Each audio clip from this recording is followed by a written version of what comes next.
Gregorius Ronald Tanur terdakwa perkara penganiayaan dan pembunuhan Dini Sera Aprianti, yaitu kekasihnya, divonis bebas.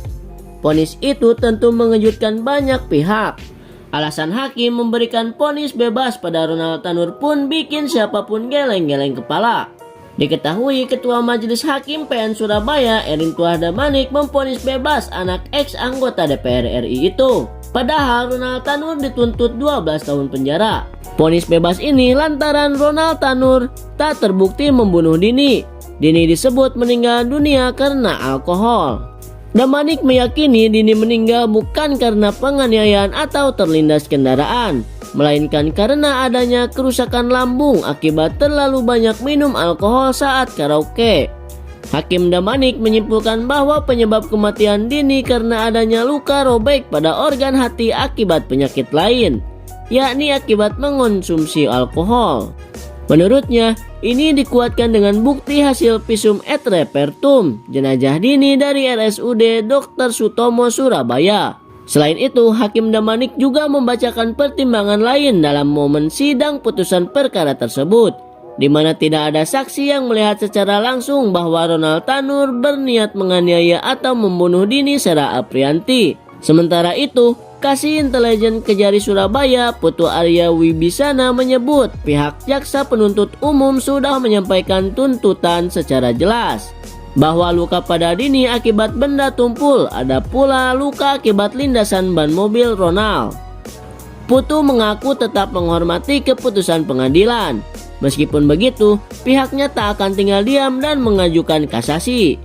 Mengenai pertimbangan ini, Hakim Damanik sempat menjabarkan kembali kronologi kejadian seperti yang disebutkan dalam surat dakwaan. So, gimana menurut kalian? Komen. Hakim yang vonis bebas si Ronald Tanur sekarang pasti susah makan, susah tidur malam, dan pasti banyak melamun. Kedatangan jenengan ke PT apa Pak? Dalam rangka apa Pak? Apa dipanggil PT atau terkait ini? Dalam rangka apa Pak?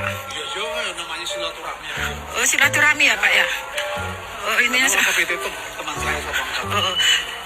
Pak, terkait putusan kemarin tuh gimana ada tuh? tuh, Mas. Oke, siap. Buktinya sudah ada dalam pertimbangan itu semua. Siap Pak, makasih Pak Damanik. Ini benar-benar kurang ajar lah istilahnya. Itu sudah kelewatan ini. Ini kita harus bersatu dari ini dikasih ini kita bongkar rame-rame. Bapak Hakim Damanik yang terhormat, kok menghindar dari wartawan sih? Kayak ada yang ditutup-tutupin jadinya. Harusnya mengenai vonis bebas kemarin Bapak jelasin dikit lah ke wartawan. Masa Bapak suruh tanya ke Humas? Emang yang kasih vonis, yang kasih pertimbangan Humas kan Bapak? Tirulah Bapak Hakim Eman Sulaiman. Ditanya masyarakat santai menjawab, luas, didoakan masyarakat yang baik-baik. Karena nggak ada yang ditutup-tutupin Pak. Aku duga kuat kawan-kawan ya, kemarin 3 hakim itu berani vonis Ronald Tanur bebas. Itu karena dipikir sudah tidak viral lagi, beritanya sudah redup, ya kan? Ternyata setelah vonis bebas, jepret macam petir. Viral lagi ya kan? Sekarang aku yakin 3 hakim itu pasti apa?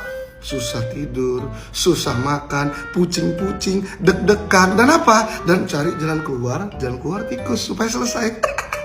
Gimana nggak pusing-pusing kawan-kawan ya? Akibat dari vonis bebas si Ronald Tanur kemarin, hakim-hakim itu sekarang dilaporkan ke KPK, dilaporkan ke Komisi Yudisial, dilaporkan ke Badan Pengawas Mahkamah Agung, ya. Terus Komisi 3 DPR sudah memanggil untuk RDPU.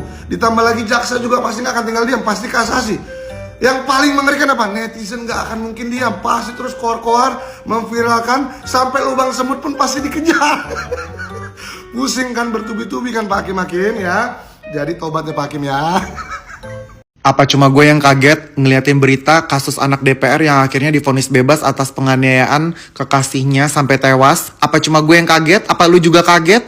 Apa lu lebih kaget sama ekspresi muka gue netizen? Jadi awalnya si anak DPR ini tuh kan dituntut selama belasan tahun gitu atas penganiayaan dan pembunuhan terhadap kekasihnya. Tapi pada endingnya pengadilan memutuskan kalau si perempuan ini tuh tewas akibat alkohol. Padahal kan kita semua udah bisa ngeliatin hasil otopsi dari si korban ya. Di tubuh korban tuh ditemukan luka lecet pada dada, perut, lengan atas kiri, tungkai kanan, banyak deh luka memar pada kepala, telinga kiri, dan leher.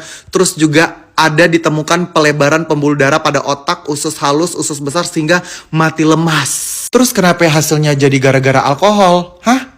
Nih mohon maaf banget nih ya, gue beberapa tahun yang lalu tuh gue anaknya bangor banget ya.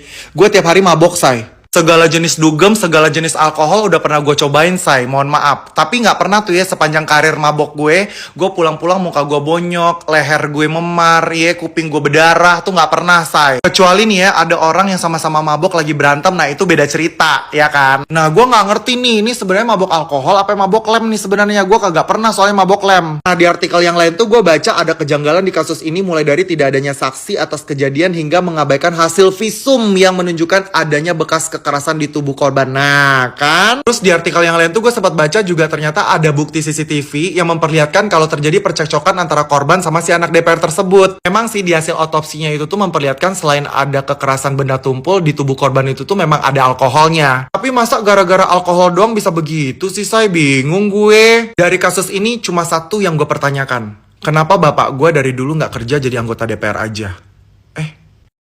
Memalukan. Ya, memalukan. Lagi dan lagi, hukum Indonesia dipermainkan. Hukum di Indonesia bisa dibeli dengan uang. Bisa kalah dengan jabatan. Terus, kalau hukum bisa dibeli dengan duit, kenapa hukum harus diterapkan untuk semua orang? Hah? Kalau hukum itu tidak adil, tidak usah diterapkan. Teman-teman, kalian ingat gak kejadian ini? Ronald Tanur, anak ex anggota DPR RI dari partai PKB, ya, yang dimana menyiksa pacarnya hingga meninggal. Dan di rekaman CCTV sudah jelas, dari dia di lift nendang, mukul, bahkan pakai botol, terus diseret pakai mobil. Itu sudah jelas buktinya. Tapi nyatanya apa? Dituntut 12 tahun tapi divonis bebas oleh hakim. Gila nggak? Hah? Gila memang ini hakim, ya. Ini terus hakim menentukan tidak terbukti membunuh atau menganiaya hingga tewas. Udah nggak bisa ngomong lagi nih kita, ya kan? Hakimnya cair. Hei, Pak Hakim, saya tahu sekolah Anda tinggi, ilmu Anda tinggi, tapi sayang Anda nggak punya otak, ya. Yang pertama, yang kedua, Anda tidak punya hati nurani. Dan ini benar-benar memalukan. Ini terjadi di Surabaya. Aku juga orang Surabaya. Ini benar-benar memalukan. Ya, Dear pemerintah, saya berharap pemerintah hadir turun memeriksa hakim yang menangani kasus penyiksaan atau penganiayaan ini hingga tewas, yang sampai tersangkanya divonis bebas. Ini percaya nggak percaya pasti ada permainan duit, ya. Masa Indonesia negara yang besar, negara yang kuat, hukum bisa dibeli pakai duit. Ayo, buktikan pihak-pihak yang terkait, pemerintah, polisian, semuanya, instansi yang terkait. Buktikan, usut tuntas itu hakim, ya. Kalau bisa, suruh get out dari Indonesia. Ini memalukan Indonesia, ya. Oke, terima kasih. Jangan sampai terjadi lagi kasus penganiayaan, pembunuhan yang korbannya bisa bebas seenaknya.